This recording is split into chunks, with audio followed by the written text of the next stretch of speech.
더 뉴스 2부 시작합니다. 초강력 태풍 흰남노가 오늘 오후부터 북상을 시작해 다음 주 화요일쯤 경남 해안에 상륙할 걸로 예보됐습니다.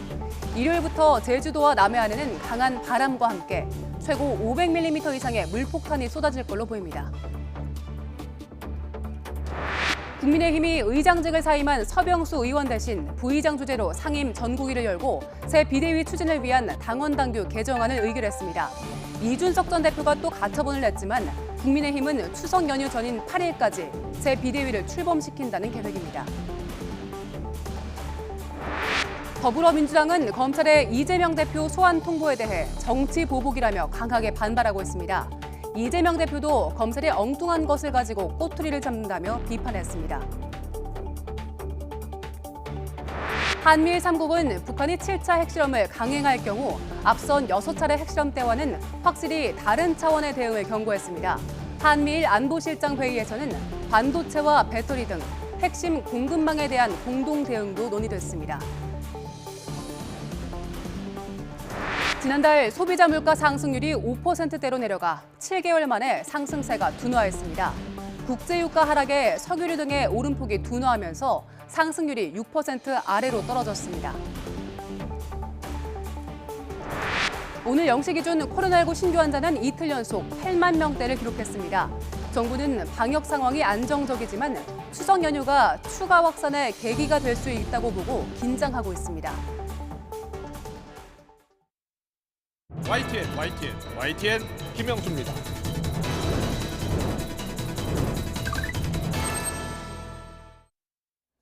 더 정치 시작하겠습니다. 검찰이 지난 대선 당시 허위 사실을 공표한 혐의로 이재명 민주당 대표에게 6일 출석을 통보하면서 여야 충돌이 격화하고 있습니다.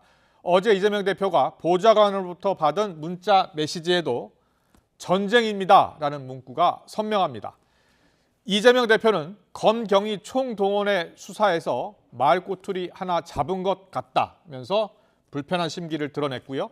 박홍근 원내대표도 윤석열 검찰공화국이 정치 보복의 혈안이 돼 있다면서 국민이 좌시하지 않을 것이라고 반발했습니다. 윤석열 대통령은 민생이 우선이라서 기사를 꼼꼼히 읽을 시간이 없다고 해 언급을 피하는 모습이었습니다. 다만 권성동 원내대표는 이것은 범죄와의 전쟁이라면서 이제 겨우 시작일 뿐이라고 했습니다. 이재명 대표와 권성동 원내대표의 말을 차례로 듣고 더 정치 풀어가겠습니다. 단순히 정권과의 전쟁이 아니라 범죄와의 전쟁이기 때문에 거기에 대해서는 수사기관은 법과 원칙에 따라 공명정대하게 수사하고 그 결과를 내놓으면 될 것이고 또 당사자인 이재명 대표는 검찰이나 경찰에 출석해서 자신의 입장을 소명하면 될 일이다 이렇게 보고 있습니다. 국민들께서 맡긴 권력을 국민들의 더 나은 삶을 만들고 정말 민생을 챙기고 이 위기를 극복하는 데 써야지 이렇게 먼지털이 하듯이 털다가 또 안 되니까 또 엉뚱한 거 가지고 꼬투리 잡고 그런 거 적절하지 않다. 그 말씀을 꼭 드리고 싶습니다. 네, 어떻게 들으셨습니까? 오늘의 전국 현안을 바로 풀어보겠습니다. 최영두 국민의힘 의원, 이소영 더불어민주당 의원 나와 계십니다. 어서 오십시오. 안녕하세요. 네, 안녕하십니까. 안녕하십니까? 안녕하십니까. 먼저 민주당 상황을 좀 여쭤보겠습니다. 이 의원님, 지금 전쟁입니다. 이렇게 보좌관이 이재명 대표에게 보냈던데 지금 전쟁 중입니까? 맞습니까? 전쟁 중이라고까지 말하기는 어렵지만 네. 전쟁이 시작될까 이제 두려움에 떨고 있는 상황인 것 같습니다. 네. 그러니까 사실은 그 윤석열 정부가 출범할 당시부터 이게 우려됐던 상황이죠. 예. 평생 수사와 기소를 담당하던 검사 출신의 대통령이 탄생했고 또 지금 대통령실의 주요 요직, 정부의 주요한 포스트를 전부 검핵관이라고 하는 검사 출신들이 장악하고 있는 거 아닙니까? 예. 그래서 이분들이 정치적인 목적을 달성하기 위한 수단으로 그 수사와 기소를 사용하지 않을까라고 하는 우려가 있었던 것이 사실이고 예. 저는 솔직히 좀 두렵기도 합니다. 지금 문재인 정부에 대해서 정책적 판단에 대한 전방위적인 수사가 진행되고 있는 상황이고요. 예. 또 불과 며칠 전에 야당 대표가 된 또 이재명 의원에 대해서 네. 검찰이 소환까지 했다라는 점에 대해서 이게 전쟁의 서막이 되지 않기를 진심으로 바랍니다. 예, 이재명 대표가 조금 전에 입장을 밝혔잖아요. 지금 검찰이 경찰과 총동원해서 수사를 했고 엉뚱한 걸로 지금 꼬투리 잡고 있다라고 비판했는데 이런 비판에 대해서는 어떻게 들으셨어요? 동의하고요.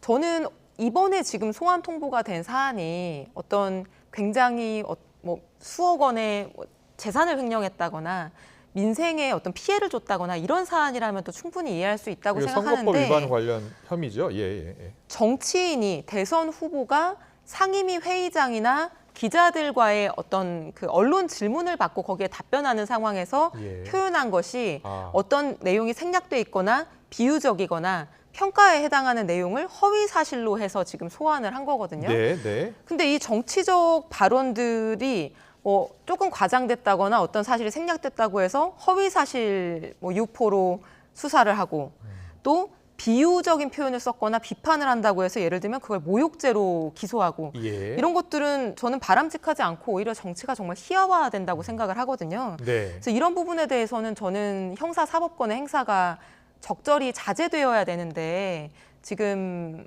어떠한 목적을 가지고 지금 남용되고 있는 상황이 아닌가 우려가 있습니다. 구체적으로 검찰이 보고 있는 뭐 여러 가지 허위사실 공표 혐의를 보면 대장동 관련해서 초과 이익 환수 규정 언론을 보고 알았다라는 부분, 또 백현동 관련해서는 용도 변경 국토부가 협박해서 했다. 또 구 군문기 차장 관련해서는 성남시장 재직 때 알지 못했다라는 이 내용이 과연 선거법에 위반됐는지 안 됐는지를 지금 조사하기 위해서 검찰이 소환 통보를 한 건데 지금 민주당에서는 들으신 것처럼 묻지마 소환, 정치 탄압, 정치 보복 아니냐 이런 시각입니다. 네. 최영두 의원님은 어떻게 보셨어요? 네, 다 예상했던 것이고 올 것이 온 것이죠. 예. 이 저 유전무죄, 무전유죄란 말이 있습니다만 무슨 당 대표되었다고 지금 기소될 수 있고 또 수사되던 범죄를 그냥 넘어갈 수 있습니까? 그러니까 저 말꼬투리를 생각하신다면 당당하게 나와서 예. 그것은 이래저래 했다고 해명하면 되는 것이고요. 이미 경찰에서 서면 조사를 3번이나 했습니다. 나가지도 않았고 이게 왜 그러냐 그러면 예. 지난번에는 뭐 경선 중이라고 검찰이 뭐 불렀을 테고 네. 이게 이제 공직선거법 위반 사건입니다. 그 허위 사실. 그래서 자신을 둘러싼 주요 의혹에 대해서 거짓말을 했다. 네. 거짓말을 했다는 것은 이 유권자의 판단에 중요한 영향을 미치는 것 사안이지 않습니까? 그래서 이제 시민단체가 고발한 사건입니다. 고발했고 또 실제로 이제 이재명 대표가 뭐 백현동 부지 용도 변경에 대해서는 국토부가 협박해서 할 수 없이 했다 했지만 이게 일단은 그렇죠. 이 허위 사실인지 아닌지 여부도 이제 확인이 돼야 되고 그렇습니다. 이것이 선거에 얼마나 큰 영향을 미쳤는지 여부도 근데 확인이 아니, 해야 되는. 근데 허위 사실 여부 예. 이 문제는 허위 사실 여부가 되게 가름이 났죠. 이 허위 사실로 허위 사실이라고 이제 경찰이 판단한 겁니다. 예. 그래서 검찰이 왜냐하면은 그 이후 과정을 보니까 국토부가 공문을 보내고 다시 갑자기 성남시가 뭐 이재명 대표 시장의 측근이 부동산 개발업체에 특채되면서 용도 변경이 4단계나 됐습니다. 그 예. 백현동 가보시면은 도저히 있을 수 없는 그가 있으셨거든요. 백현동 관련해서는 따로 지금 수사가 진행 중이고요. 그렇습니다. 예. 근데 그래서 여기서 첫 번째 걸린 게 이게 첫 번째입니다. 이게 그 꼬투리가 아니고요. 그리고 시작된 겁니다. 이제 네, 왜냐하면은 그동안 뭐 당대표 경선 때문에 뭘 하기 어렵게 돼 있었고 또 대통령 선거 당시에는 선거 중에 할 수도 없었고 그런데 공소시효가 이제 9월 9일로 다가왔습니다. 3월 9일 대통령 선거였기 때문에 9월 9일 전에 끝내야 되거든요. 그래서 네. 이재명 이제 대표에게 이런 사실로 경찰이 이제 그 허위 사실로 네. 그래서 공직선거법 위반 혐의로 총치 의견을 보내왔는데 우리 대표께서는 어떻게 생각하십니까? 검찰에서 예, 직접 예, 답변해 예. 주십시오라고 요청한 겁니다. 그래서 뭐 거기가 당당하게 밝히면 되는 거고요. 그래서 지금 이미 이 문제는 이제 빙산의 일각입니다. 이제 빙산이 떠오르기 시작한 겁니다. 시작한 네. 건데 이것 때문에 지난번 전당대회 내내 민주당 내에서 사법 리스크 걱정이 됐지 않습니까? 그래서 그리고 이제 이 이재명 대표도 이 거짓말이 얼마나 엄청난 것인지 잘 알고 있을 겁니다. 왜냐하면은 지난번 민주당 내부 경선 과정에서 그 이재명 시장이 성남시장실을 친형을 정신병원에 강제 입원시키려 했느냐 마느냐는 그거 거짓말 여부 때문에 선거 출직으로 출마할 자격을 박탈당할 뻔했다가 권순일이라는 대법관이 등장하셔가지고 네. 그분이 이제 손을 들어주는 바람에 대법원에서 무죄 선고 나서 이제 출마할 수 있게 됐거든요. 그것도 이제 추가로 확인이 필요한 내용이고요. 그래서 그 이거는 우리가 과실을 간 그거는 거고. 사실에 일단 기반하지 그래서 이 않은 문제가 말씀은 문제가 부적절하다고 그래서 생각하고요. 간단한 문제가 아닙니다. 의원님 예. 그 간단한 부분에 대한 선거법 말씀은 위반 관련한 제가 문제 지금 제기하겠습니다. 검찰 위반 여부에 대한 확인이 필요해서 검찰이 이제 소환 통보한 그렇습니다. 것이고요. 네. 지금 말씀하신 것은 그 일부라고 한 이유는 지금 대장동 수사, 백현동 수사, 또 위례 신도시 수사, 성남 FC 수사, 변호사비 대납 수사 이런 수사들이 아직도 많이 지금 그렇습니다. 진행 예. 중이고 이거와 관련해서 또 추가적으로 소환이 있을 것이다 이렇게 이제 국민의힘에서 보고 있는 것이거든요. 그래서 오늘 권선홍 대표가 이제 시작이다 이런 표현을 쓴 것 같거든요. 어떻게 보세요? 필요한 수사는 해야겠죠. 뭐 대통령 후보, 뭐 당 대표, 뭐 정치인 누구라고 하더라도 예. 뭐 잘못이 있으면 처벌을 받는 것이고 의혹이 있으면 수사 대상이 되는 것은 맞습니다. 거기에 대해서 민주당이 문제 제기하는 건 저는 아니라고 생각합니다. 예. 근데 다만 지금 이번에 소환 통보된 요 사안을 놓고 보자면은 저는 정말 이건 망신주기고 굉장히 무리하고 과하다 이렇게 생각하는 게 실제로 이런 사건들 이 표현 자체 문제된 허위사실 유포로 예, 지금 예. 문제된 표현 자체들이요 대체로는 어떠한 사실관계를 축약해서 설명하는 과정에서 이제 축약된 내용이거나 예. 표현이 좀 과장됐거나 뭐 아니면은 좀 비유적인 평가적인 부분들인 거거든요. 저희가 이런- 그래픽으로 만들어 잠깐 보여주실래요? 예. 이런 것들은 통상적으로 사실 기소가 되지 않는 경우가 많고 네. 그리고 대선 후보가 구두로 정치인이 어떤 누군가의 질문에 응해서 짧은 한정된 답변 시간 동안 즉흥적으로 답변한 어떤 이러한 내용들 같은 경우에는 네. 정말 뭐 대변인들 같은 경우에도 수많은 고소고발이 대선 때 들어오는데요. 예. 거의 다 진술서로 대체를 하는 경우가 많습니다. 그렇군요. 이거를 예. 지금 야당 대표이고 대선 주자까지 했던 윤석열 대통령의 경쟁자였던 사람을 이 정도의 중대성이 약한 통상적으로 뭐 이런 사건을 중대한 사건이라고 하지 않는데 이걸 가지고 검찰의 포토라인에 세운다? 이거는 전형적인 망신주기고 저는 추석을 앞두고 네. 추석 밥상에 윤석열 정권의 실정이 아니라 이재명 의원에 대한 의혹으로 그 추석 밥상의 화제를 전환하기 위한 것이라고 보고 있습니다. 네, 조금 전에 추석 밥상 이야기를 하셨는데 김남국 의원도 같은 이야기를 했어요. 이재명 대표 소환 통보를 두고서 예견됐던 정치보복 수사 아니냐. 그러면서 추석 밥상에서 혹시 야당 대표를 올리려고 하는 것 아니냐 이렇게 비판했는데요. 듣고서 이야기 더 나누겠습니다.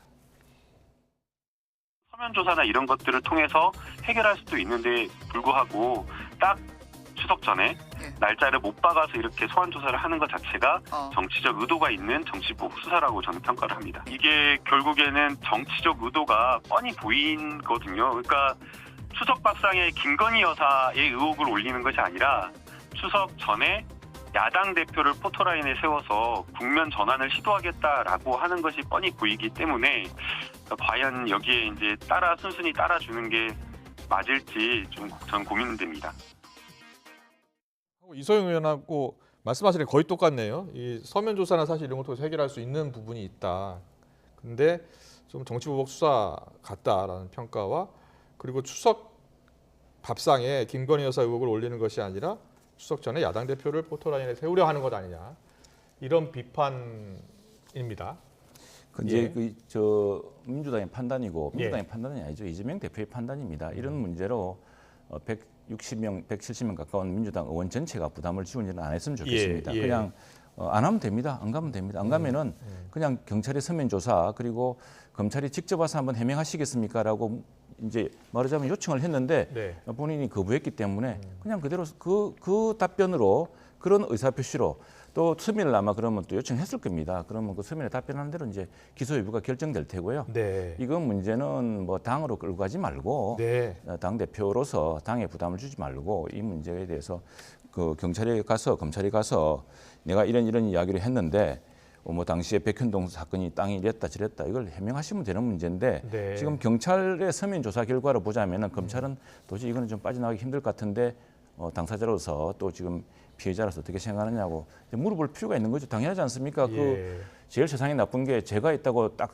예단을 하고 그냥 하는 것보다는 일단 무죄 추정으로 보고서 검사는 경찰과 또 다르지 않습니까? 그래서 이제 대면 조사를 한번 해보겠는데 대면 조사를 본인이 거부한 방법이 없는 겁니다. 네.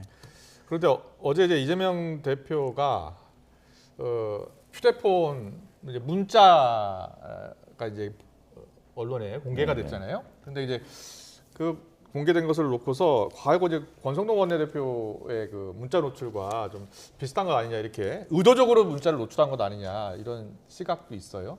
어떻게 보세요? 뭐 의도적인지 아닌지는 다른 사람들은 알 수 없는 건데요. 보통은 본회의장에서 이제 보는 문자는 그 위에 다 카메라 기자님들이 계십니다. 그렇죠. 그거를 의원들이 알고 있기 때문에 완전히 이게 뭐 나만 보는 것이다 이렇게 생각하는 분들은 많지는 않죠. 예, 예. 그래서 저게 이제 전쟁입니다라는 문구가 오늘 언론에 모두 이제 머리 기사로 다 썼거든요. 그래서 이게 전쟁입니다라는 게 어떤 의미인지 그리고 만약에 의도적으로 노출했다면 왜 노출을 했을까 이런 생각도 들거든요. 어떻게 보세요? 글쎄 그 생각을 제가 어떻게 알겠습니까만은 좀 과하다는 생각이 듭니다. 사실은 이런 경우는 당에 부담을 주지 말고 그래서 민주당 전당대회에서 그렇게 사법 리스크 걱정이 많이 나왔던 것이고 세상에 이런 전례가 없습니다. 대통령 선거에서 패배했던 후보자가 2개월도 안 돼서 또 지방선까지 연패하지 않았습니까? 예.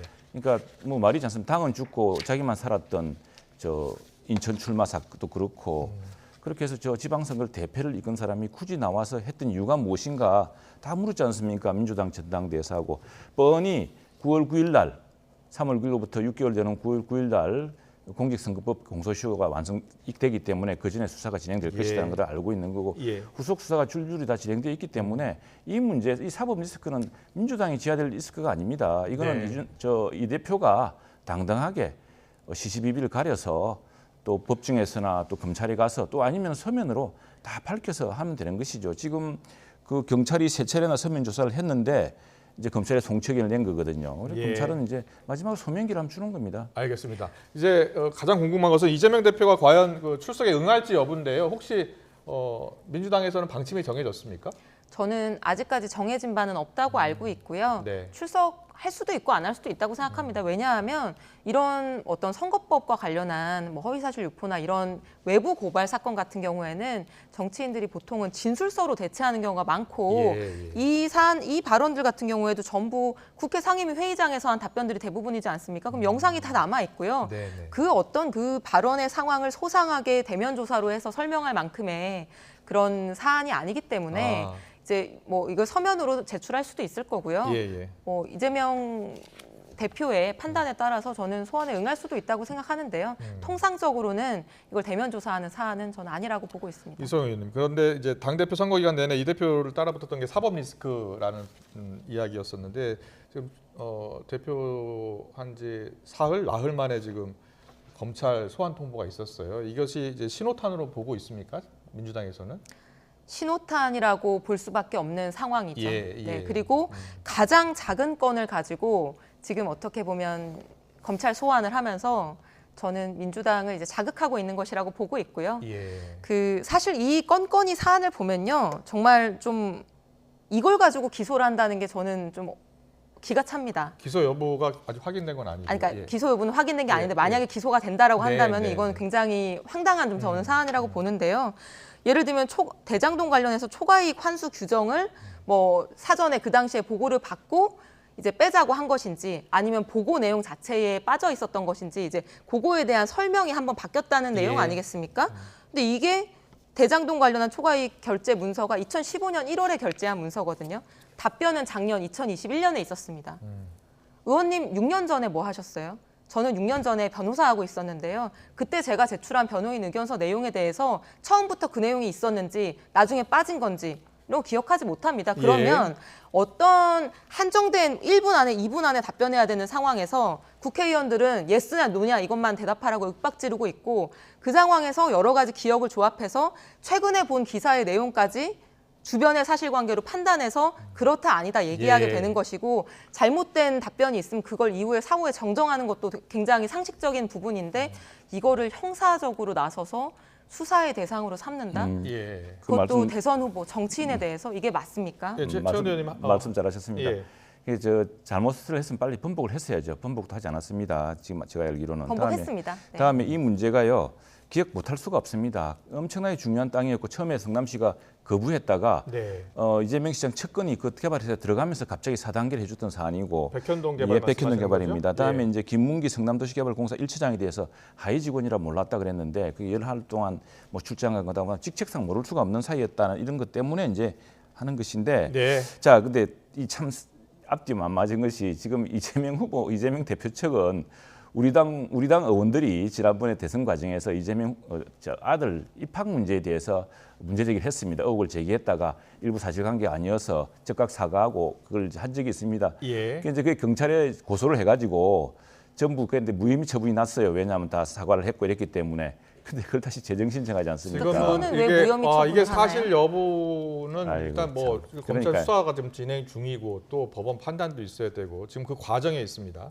그런데 이제 민주당이 지금 강하게 반발하면서요. 당내 강경파 의원들이 제기했었던 김건희 여사 특검법 논의 좀 더 빨라지지 않을까 이런 이야기가 나오고 있거든요. 아니 저는 근데 한 가지만 말씀드리고 싶은 게 김건희 여사가 대선 과정에서 그 허위 이력 의혹이 불거졌을 때 윤석열 후보 측의 해명이 몇 번이 바뀌었습니까? 네. 4번, 5번 잘못된 해명을 하다가 결과적으로는 네. 김건희 여사가 방송 카메라 앞에 나와서 사과를 했거든요. 예. 그럼 그런 것들까지 다 처벌 대상으로 삼아야죠. 그리고 멀쩡히 뭐 일반인으로 살아가는 그 아들의 어떤 학력 문제에 대해서 근거도 없는 의혹 제기를 해서 정신적인 여러 가지 고통을 가했으면 거기에 대해서도 그럼 수사를 하는 게 맞는 것인데 예. 지금 여당의 뭐 의원들, 여당의 뭐 누구 핵심 관계자 이런 사람들 수사를 하나도 안 하면서 야당 대표가 대선 후보로서 네. 즉석 구두 답변에서 뭐 잘못 답변하거나 생략해서 답변한 내용을 가지고 하나하나 사사건건 이거를 수사의 대상으로 삼는다라고 하는 건 누가 보더라도 정치 보복이 아닙니까? 여당만 표적 수사하는 것 아니냐, 그렇죠. 그렇지 야당만 않죠. 이런 그렇지 이야기 않죠. 하고 아니죠. 계시는 그 사실관계에 대해서 국민들이 판단하실 거라 생각합니다. 국민들이 판단하죠. 사실관계에 대해서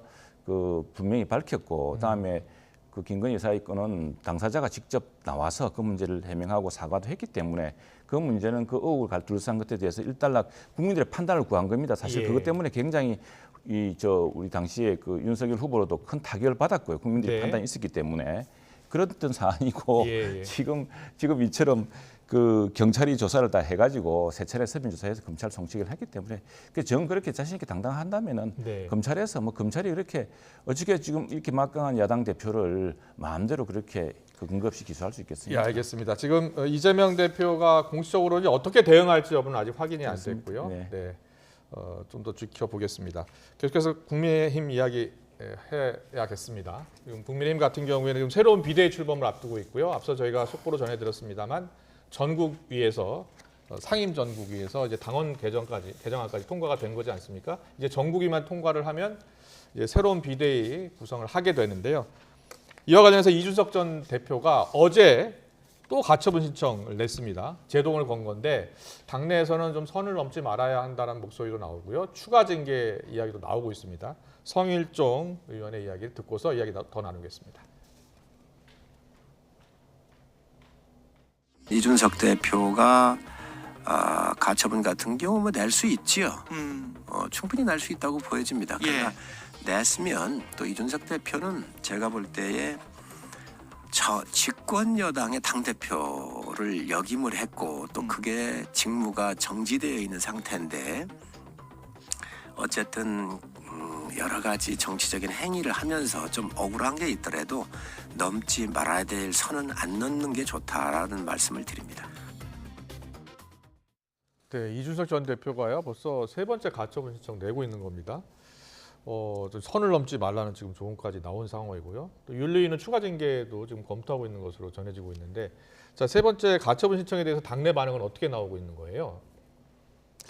지금 뭐 성일종 의장 말씀대로죠. 이 문제는. 근데 그걸 그 가능성까지 염두에 두고 지난번에 당헌 당규 이제 개정 작업을 하고 있는 겁니다. 네. 지난번에 남부지법 판사께서 가처분 신청 판사가 결정한 것에 대해서는 그게 우리 당헌 당규상의 이제 규정을 보더라도 네. 그걸 비상으로 볼 만한 사항이 아니다라고 이제 결정을 했던 거거든요. 네. 물론 거기에 대해서는 우리 정당 내부의 자율 절차를 무시한 것이라는 이의가 있고 그래서 이의 신청을 했습니다. 또 본안 소송에 가려질 문제지만 그러나 그 1심 판사가 가처분 사건 판사가 결정했던 내용을 바탕으로 그 이제 거기서 지적했던 하자를 치유해서 이제 이렇게 전국위원회를 통해서 당헌 당규를 개정하려고 있기 때문에 뭐 이준석 대표로서야 정 대표로서야 또 제기하겠지만 또 법원이 결정을 하겠죠. 결정할 네. 테고 그걸 대비해서 이번에 오늘 상임 정국위가 새로운 당헌 당규를 가지고 비대위를 출범시키겠다고 하는 것입니다. 네, 그런데요, 지금 당 윤리위가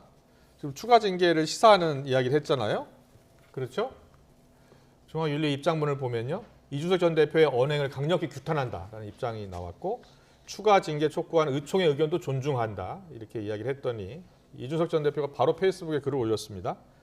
이번 사태의 책임이 어디 있는지 여론조사를 보면 본인은 3등이다, 1등, 2등이다, 윤핵관 등이 나오는데 이분들부터 징계해야 되는 것 아니냐 이렇게 반발하고 있거든요. 근데 그때 예. 그건 뭐 정체적 여론조사 그럴지 모르겠지만 네. 우리 당원들의 여론조사를 보면은 예. 또 그렇지 않습니다. 당원들 여론 순서가 바뀌어 국민의힘 있고 그렇습니다. 지지층만 예. 보면 좀 다르죠. 그래서 얼마 전에 강준만 교수가 예. 경향신문에 쓴 칼럼을 보면은 참 이준석 대표의 허망한 승리다라는 이야기를 합니다. 실제로 그 지금 이제 이준석 대표를 둘러싼 우리 당의 이 내홍 상태를 특히 이제 민주당 지지자들이라든가 이렇게 네. 우리 당을 지지하지 않는 사람들 볼 때는 굉장히 다른 의견이 있을 수가 있겠죠. 그런 의견까지 반영한 것인데 그러나 우리 당내에서는 적어도 이런 거 아니겠습니까? 보수라는 것은 그래서 서로에 대한 기본적인 어떤 도의 같은 게 있습니다. 또 더구나 이 일개 이전에 어떤 한 의원이 아니라 네. 당대표, 촉망받던 당대표 아니었습니까? 예. 그리고 당대표 이 사건의 시발이 다른 사람도 아닌 바로 당대표 의견의 그 무슨 치력각서 때문에 시작됐던 일 아니겠습니까? 예. 그런 사안들을 좀 해야 되고 뭐 가처분 신청한다면 또 가처분 신청에 대한 법원의 결정이 있겠죠. 네. 있는 대로 이소영 또 대응할 겁니다. 이소영님, 야당에서는 이준석 전 대표를 국민의힘 윤리위가 어떻게 추가 징계할 것으로 보고 있나요? 저는 추가 징계 한다고 하면 너무 우스운 일이 되는 것 같아요. 그러니까 지금 국민의힘 윤리위가 마치 뭐 군기 잡는 기관인 것처럼 네. 어떻게 보면 이제 군기를 잡고 있는 건데요. 예를 들면 비유를 불허한다, 비유 사용을 불허한다, 뭐 이런 지금 상황인 거잖아요. 네. 근데 우리가 형사사법권, 뭐 수사 이런 것도 자제가 필요하다라고 얘기하는 것처럼 예. 어떤 정당 내에서 징계권의 행사도 자제와 자중이 필요한 거거든요. 예. 근데 어떤 정치인이 정치적 공방이나 주장 과정에서 비유적인 표현을 썼다고 해서 그거를 징계를 한다?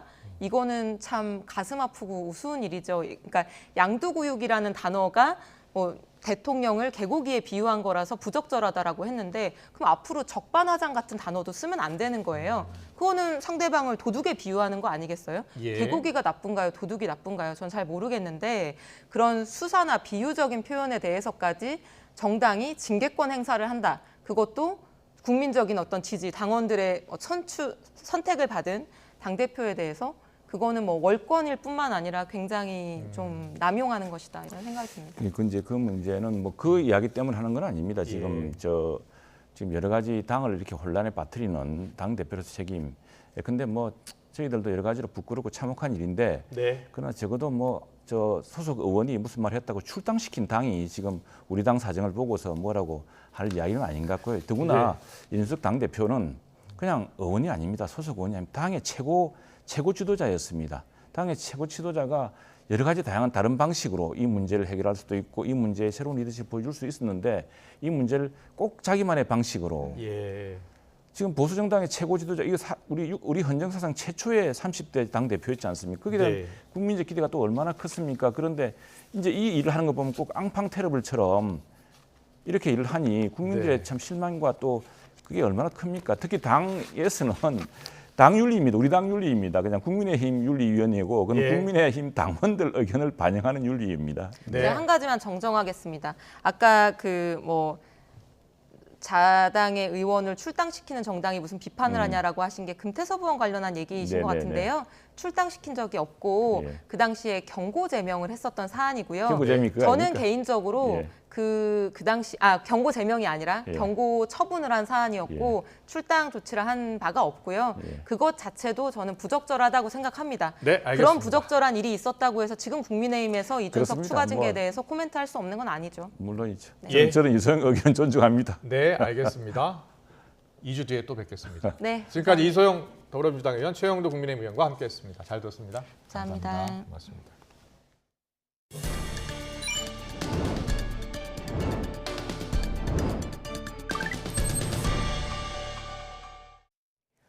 코로나19 신규 환자는 이틀 연속 8만 명대지만 금요일 발표 기준으로 5주 만에 가장 적었습니다.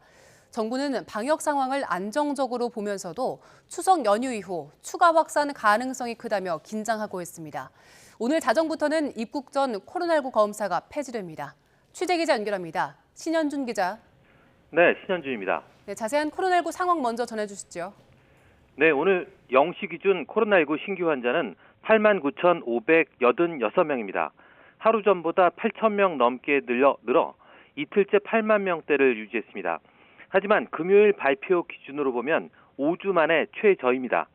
일주일 전과 비교하면 11,000여 명, 11%가 줄었고 2주 전보다는 4만 9천여 명, 35% 줄면서 감소세가 이어지고 있습니다.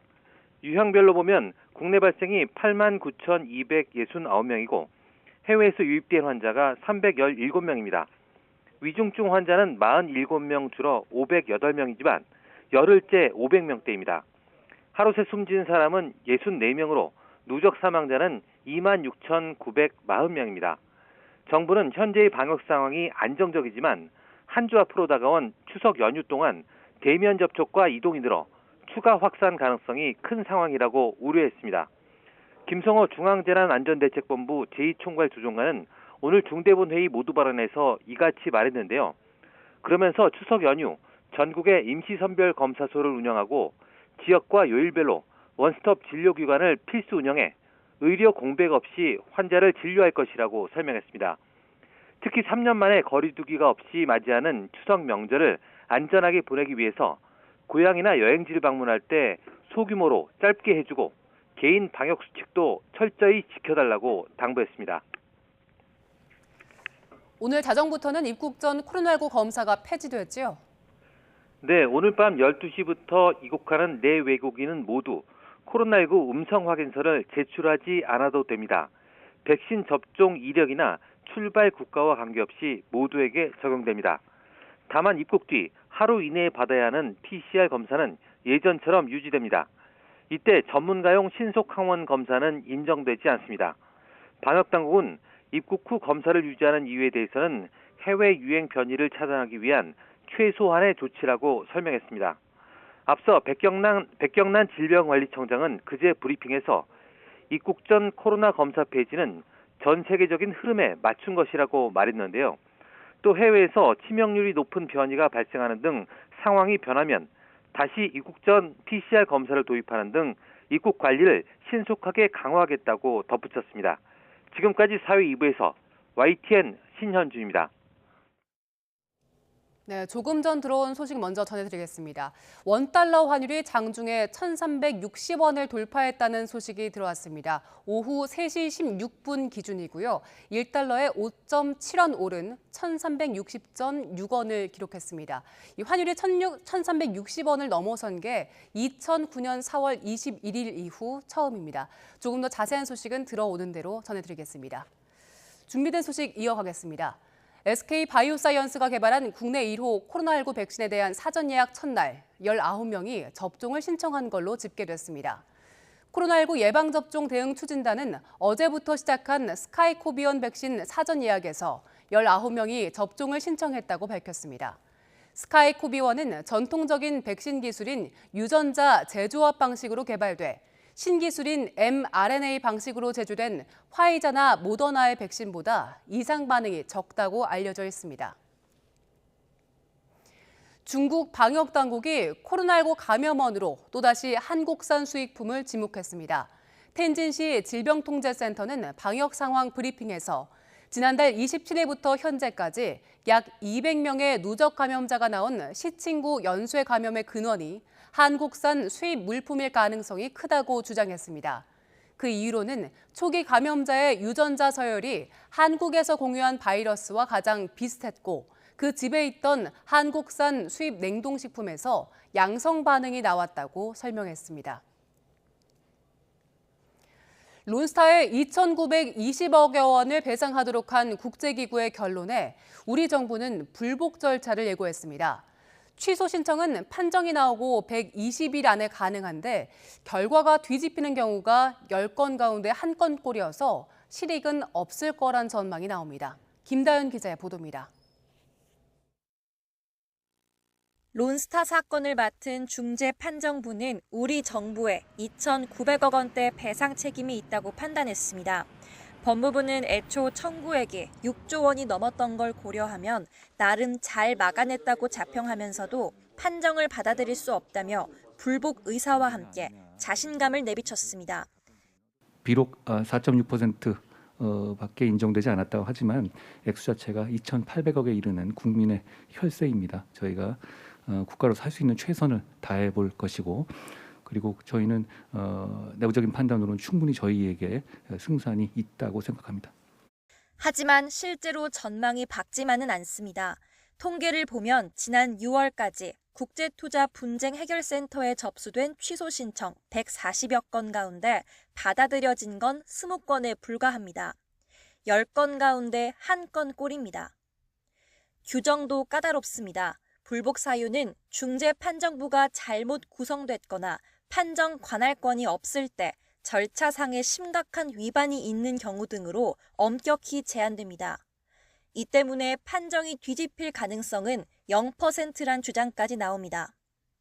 그나마 따질만한 게 관할권 부분인데 애초 은행 대주주 자격이 없는 론스타가 적법한 투자자가 아니어서 제소할 자격이 없었다는 점을 우리 정부가 주장하지 않아왔기 때문에 뒤늦게 취소 사유로 내세울 수 없다는 겁니다.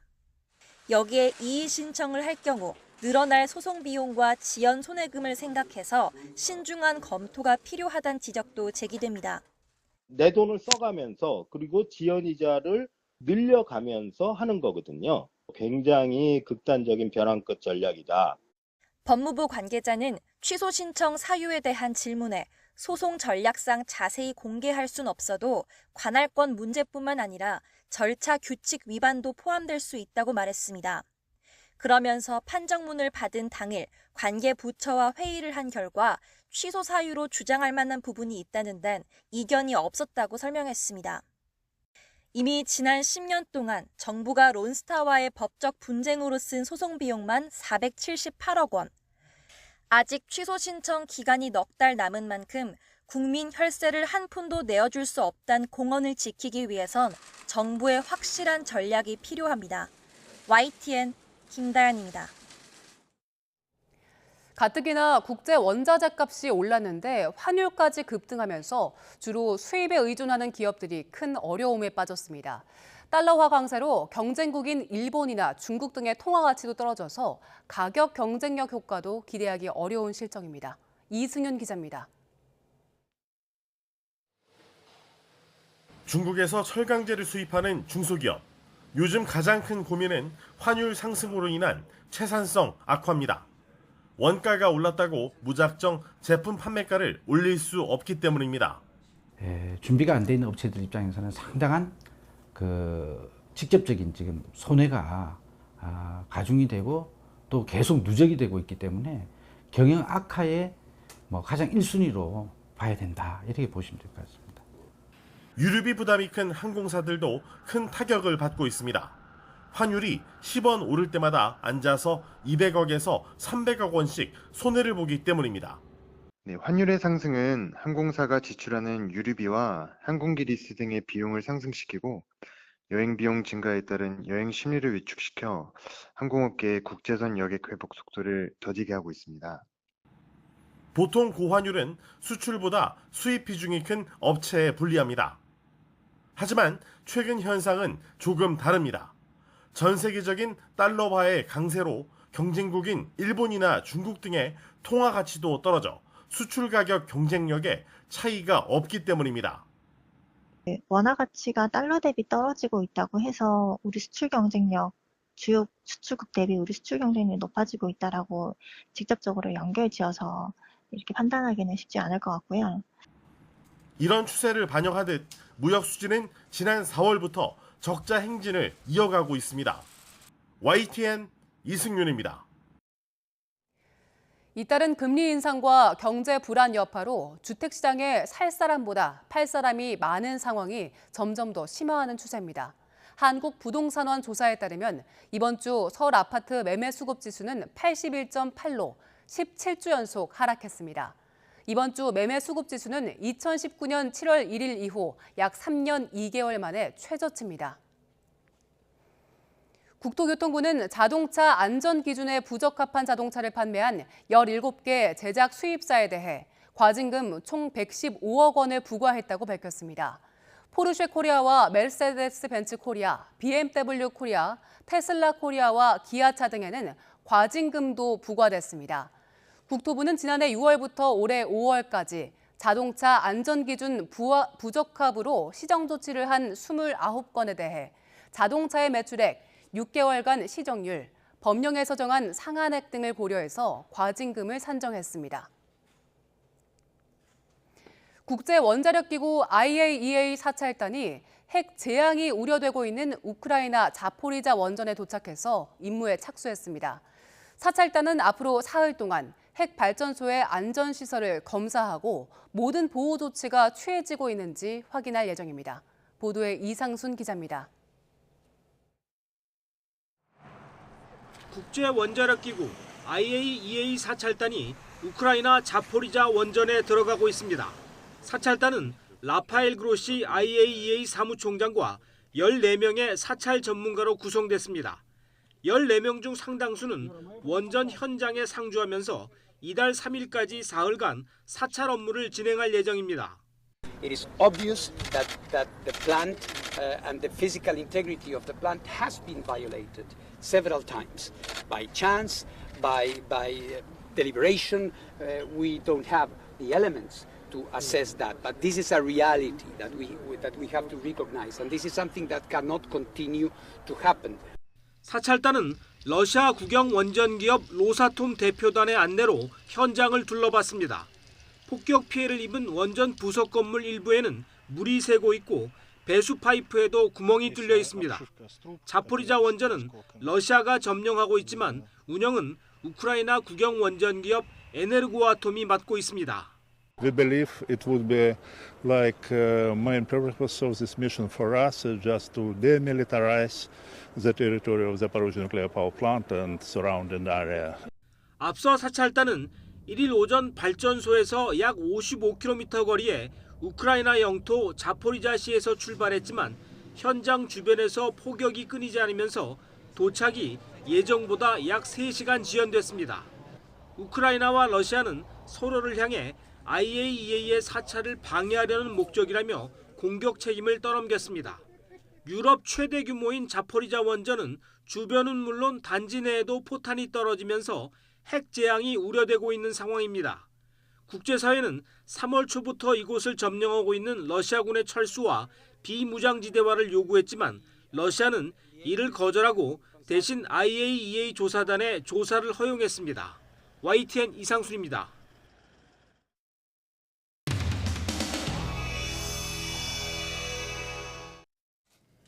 이 위기각오를 더 촘촘하게 발굴을 해서 찾아내고 또 찾아가서 그 시스템을 제대로 구축을 하겠다고 말씀을.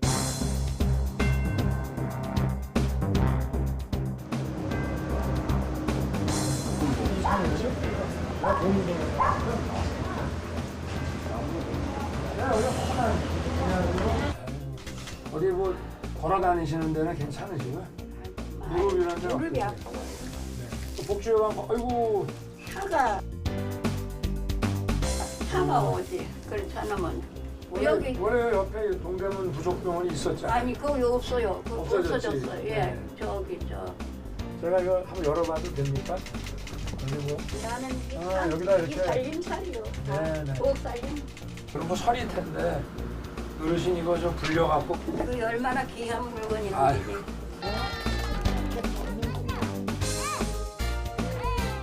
우리가 공룡 똥이야. 한번 읽어보자. 코를 잡고 소리쳤어요. 우리 다 같이 코 잡아볼까요?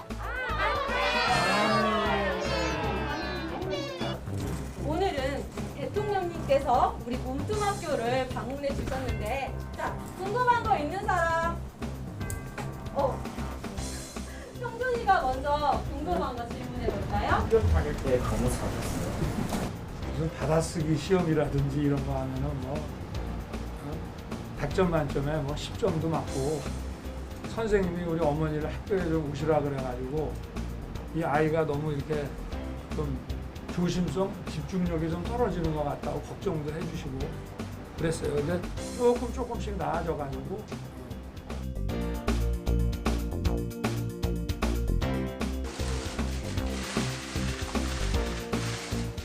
이렇게까지 하나 라는 생각이 듭니다. 이번 예산안 내용을 보니까 참 비정한 예산안이다. 영구 임대주택 관련 예산을 5조 6천억이나 삭감했다. 청년과 또 노인들의 일자리 예산도 대폭 삭감했다는 지역화폐 지원 예산, 이것도 완전히 삭감했다는 얘기를 좀 전해 들었는데, 권성동 원내대표께서 살아있는 편법 교과서라고 칭했습니다마는 멀쩡한 형님을 강제로 정신병원에 입원시키려 했던 이재명 대표는 비정한 정치를 즉각 중단해야 할 것입니다. 취약계층 관련 핵심 복지 지출은 12% 이상 증액을 하였습니다. 비정한 예산이 아니라 다정한 예산인 것입니다.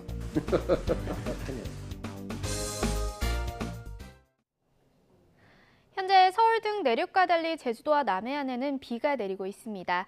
태풍 흰남노의 앞자리에서 많은 수증기가 유입됐기 때문인데요. 특히 제주도에는 호우주의보가 내려진 가운데 시간당 10mm 안팎의 다소 강한 비가 집중되고 있습니다. 내일은 그 밖에 남부와 충청 남부까지 비가 확대되겠고, 일요일부터는 전국이 태풍의 영향권에 들겠습니다. 우선 모레까지 제주도에 최고 350mm 이상, 남해안에도 최고 150mm의 많은 비가 예상됩니다. 특히 이들 지역에는 시간당 30에서 50mm 안팎의 국지성 호우가 쏟아지겠습니다. 비와 함께 바람도 비상입니다. 현재 제주도와 남해안에는 초속 20m 이상의 돌풍이 불면서 강풍주의보가 내려져 있고요. 해상에는 풍랑주의보가 발효 중입니다. 현재 태풍 흰남노는 타이완 동쪽 해상에 머물고 있습니다. 다음 주 화요일쯤 제주도 동쪽 해상을 지나 경남 해안에 상륙할 것으로 보입니다. 따라서 일요일부터 다음 주 초반까지 전국에 강한 비바람이 몰아칠 것으로 보이니까요. 피해 없도록 대비 철저히 해주시기 바랍니다. 날씨였습니다. 오케이. 네, 이슈를 더 쉽게 전해드리는 더 뉴스. 다음 주에는 저희가 더 준비하겠습니다. 잠시 뒤 뉴스큐가 방송됩니다. 시청해주신 여러분 고맙습니다. 수고하셨습니다.